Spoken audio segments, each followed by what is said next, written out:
Hello friends, मैं विशाल काटिया government college junior ई content classes में आपके लिए आज जिस टॉपिक पे मैं चर्चा आपसे करूँगा, एंशिएंट इंडियन हिस्ट्री में जो टॉपिक्स है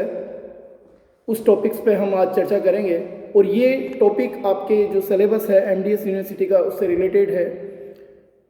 आप सभी जानते हैं कि एंशिएंट इंडियन हिस्ट्री का जो पीरियड है वो अति महत्वपूर्ण काल है एक इतिहास का। और इस काल के अंतर्गत हम जिन साधनों पर डिपेंड होते हैं, जिन साधनों से हमें प्राचीन भारत के इतिहास के बारे में जानकारी प्राप्त होती है, उन सोर्सेज में जो आर्कियोलॉजिकल सोर्सेज हैं, जो पुरातात्विक स्रोत हैं, जो लिटरेरी सोर्स हैं और जो विदेशी यात्रियों का जो वृतांत है, विवरण है, यानी फॉरेन राइटर्स द्वारा जो लिखे गए ग्रंथ हैं। चूँकि हम अगर भारत के इतिहास को देखते हैं तो भारत के इतिहास के तीनों ही कालों में, एंशिएंट में, मेडिवल में और मॉडर्न में, इन तीनों पीरियड्स में जो विदेशी जो लेखक थे, विदेशी जो यात्री यहाँ भारत में आए और उनके द्वारा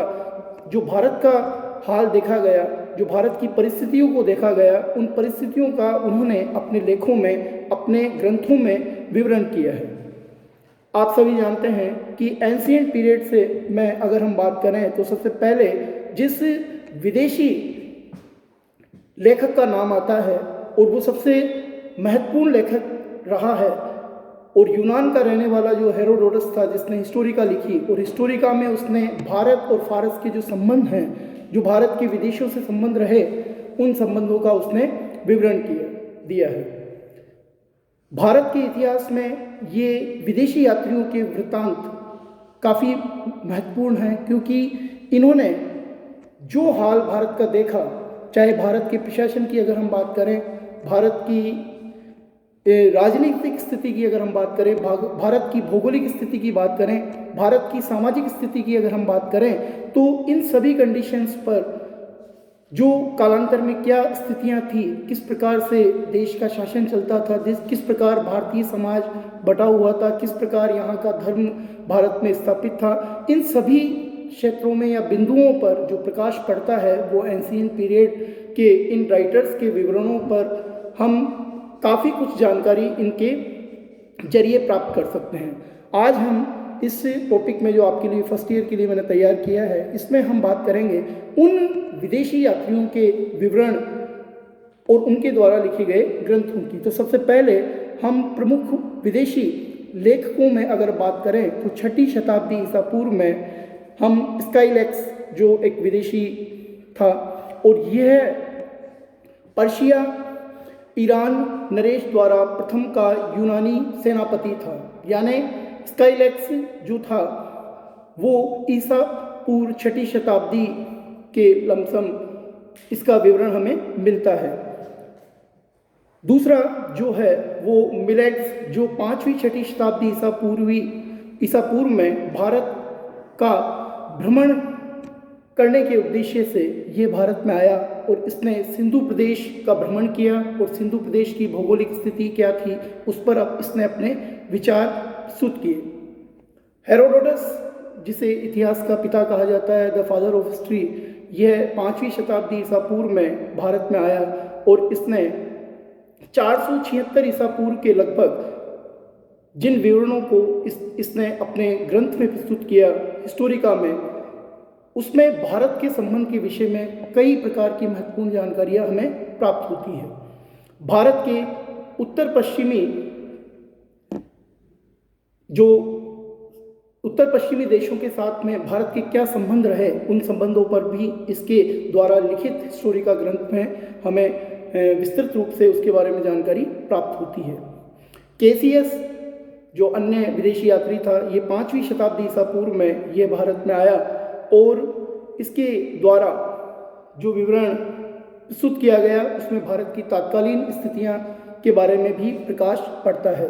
इसी प्रकार निरियाकस जो 327 से 326 ईसा पूर्व में सिकंदर के आक्रमण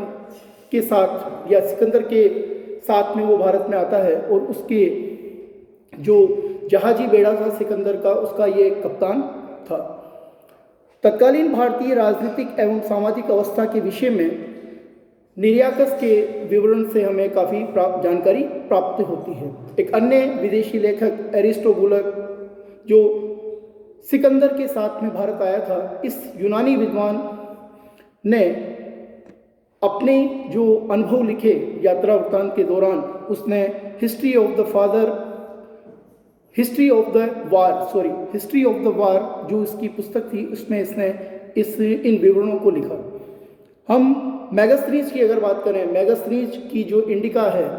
मेगास्थनीज यूनानी सम्राट सेल्यूकस का राजदूत था और वो भारत में जब आया तो उसने भारत का हाल देखा, भारत की जातियों का, भारत के धर्म का, भारत के प्रशासन का, तो उसने अपना विवरण, मेगास्थनीज ने अपना विवरण इंडिका नामक एक जो उसकी पुस्तक थी, उस इंडिका में उसने ये सब चीज़ें लिखी। तत्कालीन समय में जो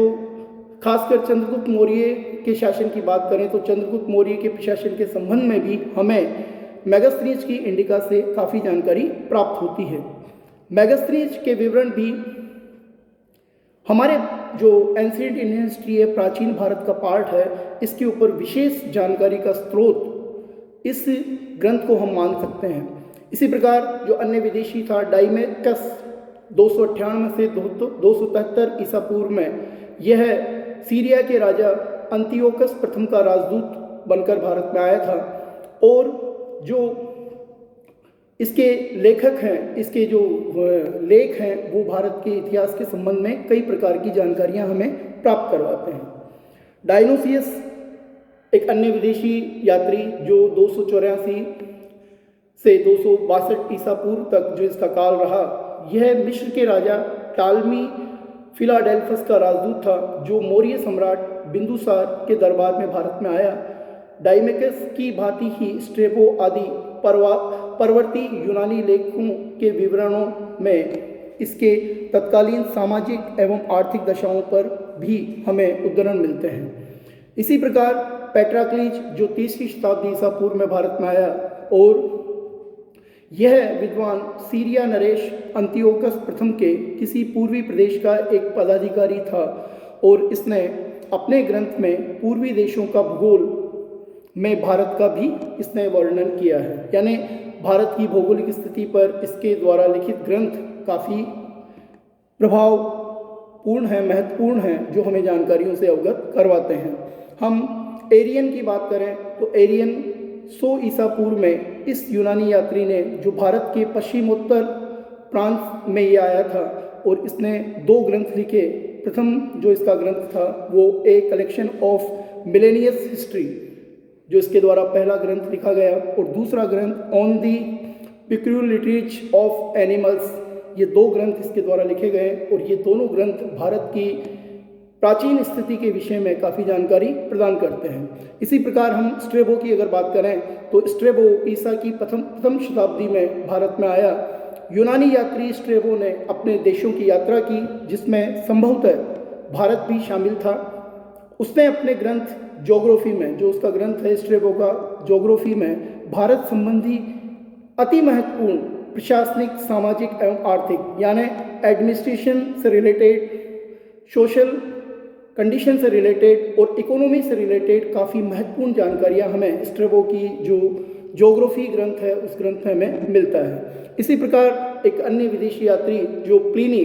जो 77-78 ईस्वी में यानी ईसा की प्रथम शताब्दी में भारत का भ्रमण करने वाले इस यूनानी लेखक ने लैटिन भाषा में एक नेचुरल हिस्ट्री एक ग्रंथ लिखा जिसमें भारत और रोम के मध्य जो संबंध थे उन संबंधों, खासकर व्यापार को लेकर, पशुओं को लेकर, वनस्पतियों को लेकर, खनिजों को लेकर और फसलों को लेकर इसके लिखे गए जो नेचुरल हिस्ट्री इसने ग्रंथ लिखा, उस संबंध में हमें काफ़ी महत्वपूर्ण जानकारी भारत के विषय में प्राप्त होती है। अगर हम एक अन्य जो प्राचीन भारत में आए जो अन्य विदेशी लेखक की अगर हम बात करें, पेरिप्लस का जो अज्ञात लेखक था, पेरिप्लस ऑफ द इरिथियन सी का जो लेखक जिसका नाम अज्ञात है, संभवतः एक यूनानी नाविक था और जो प्रथम एवं द्वितीय शताब्दी के मध्य हिंद महासागर की यात्रा पर निकला था। उसने अपने ग्रंथ में भारत के बंदरगाहों एवं विदेशी व्यापार, विशेषकर भारत और रोम के साथ, चीन के साथ व्यापार किस प्रकार का था, उस संबंध में इसके द्वारा जो विवरण लिखे गए उससे हमें काफ़ी महत्वपूर्ण जानकारी प्राप्त होती है। एक अन्य विदेशी लेखक जिसमें टॉलमी का नाम भी विशेष आता है, जो 2री शताब्दी ईसा पूर्व में प्रसिद्ध रोमन भूगोलवेता टॉलमी यद्यपि भारत नहीं आया था, लेकिन उसके द्वारा जो ज्योग्राफी नामक जो ग्रंथ लिखा गया उसमें भारत की ज्योग्राफिकल कंडीशन, भारत की भौगोलिक स्थिति के विषय में हमें काफ़ी महत्वपूर्ण जानकारियाँ इस ग्रंथ से प्राप्त होती है। एरियन जो 2री शताब्दी ईसा पूर्व में यूनानी लेखक एरियन ने सिकंदर के आक्रमण नामक एक ऐतिहासिक ग्रंथ लिखा। एरियन द्वारा लिखा गया ये ग्रंथ समकालीन लेखकों एवं मैगजीन्स के बारे में हमें महत्वपूर्ण जानकारियों से अवगत करा पाता है। अगर हम चीनी यात्रियों की बात करें जो प्राचीन भारत में खासकर बौद्ध धर्म के जो शिक्षा के केंद्र थे, खासकर नालंदा, तक्षशिला, विक्रमशिला, उज्जैनी इत्यादि में जो संचालित जो बौद्ध धर्म की शिक्षाएं थी, जो सिद्धांत थे, उन बौद्ध शिक्षाओं को प्राप्त करने के उद्देश्य से ये चीनी यात्री भारत में समय समय पर आते रहे और इनके द्वारा जो यात्राओं का वर्णन जो इनके ग्रंथों में किया गया है वो अपने आप में काफ़ी महत्वपूर्ण है। चीनी यात्रियों का भारत में आने का उद्देश्य बौद्ध स्तूपों, बौद्ध चैत्यों की, बौद्ध विहारों की यात्राओं को करना था और गौतम बुद्ध द्वारा जो स्थापित बुद्ध शिक्षाओं के जो केंद्र थे उन केंद्रों में जाकर वो बौद्ध भिक्षु की भांति उनके जीवन को, उनकी शिक्षाओं को, उनके सिद्धांतों को समझते थे। तो इस प्रकार ये जो जानकारी हमें बौद्ध धर्म के जो चीनी यात्रियों के विषय में प्राप्त होती है वो काफ़ी अति महत्वपूर्ण है। सबसे पहले जो चीनी यात्री भारत में आया,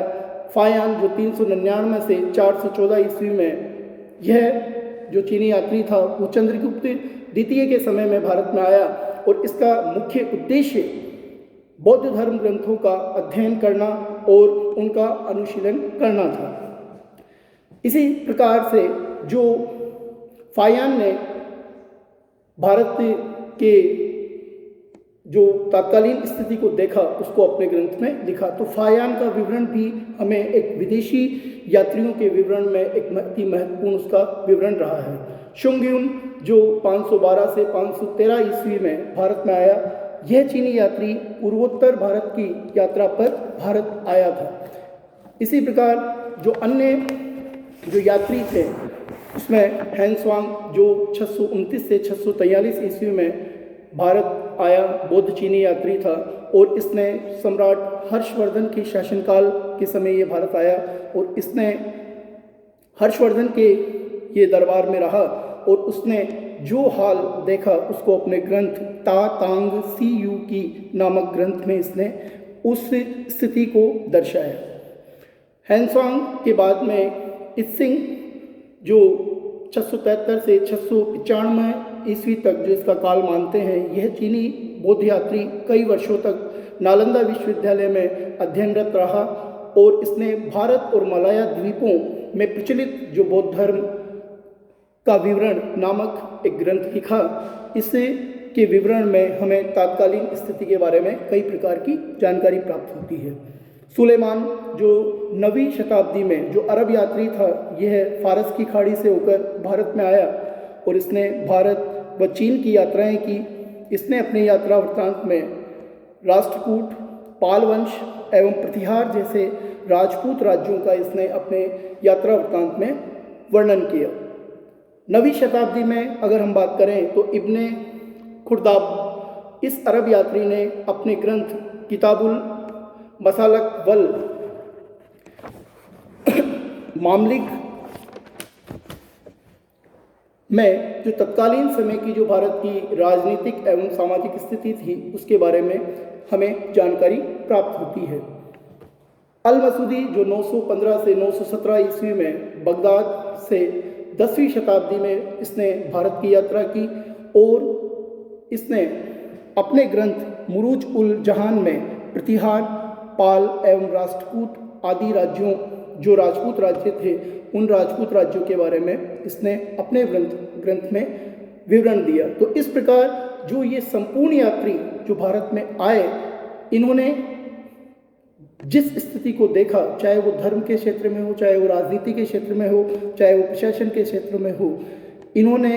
इन स्थितियों को अपने उद्धरणों में लिखा, अपने लेखों में लिखा, अपने ग्रंथों में लिखा, और वही ग्रंथ हमें प्राचीन भारत के इतिहास के संबंध में काफ़ी महत्वपूर्ण जानकारियाँ हमें प्रदान करते हैं। अगर ये साहित्यिक स्रोत नहीं होते तो भारत के जो इतिहास को जानने का केवल एकमात्र स्वप्न ही होता, कल्पना ही होती। लेकिन इतने सारे जो ग्रंथ हमें भारत की कंडीशन, जिनके प्रमाण हमें भारत के पुरातात्विक रूप में भारत में, और इन्हीं पुरातात्विक प्रमाणों का प्रमाणीकरण इन ग्रंथों में भी हमें मिलता है। तो इस प्रकार ये जो पुरातात्विक स्रोत, जो ये जो साहित्यिक स्रोत हैं, ये जो विदेशी यात्रियों के विवरण हैं, इनसे हम तात्कालीन समाज के बारे में, प्राचीन भारत के जो तात्कालीन समाज था, जो व्यवस्थाएं थी, उनके बारे में हमें जानकारी प्राप्त होती है। प्रस्तुत वीडियो BA पार्ट प्रथम वर्ष के विद्यार्थियों के लिए एंशिएंट इंडियन हिस्ट्री में जो विदेशी यात्री भारत में आए उसके ऊपर हमने चर्चा की है। संक्षिप्त चर्चा है, लेकिन आपके लिए, ये आपके परीक्षा के लिए ये महत्वपूर्ण हो सकती है। धन्यवाद।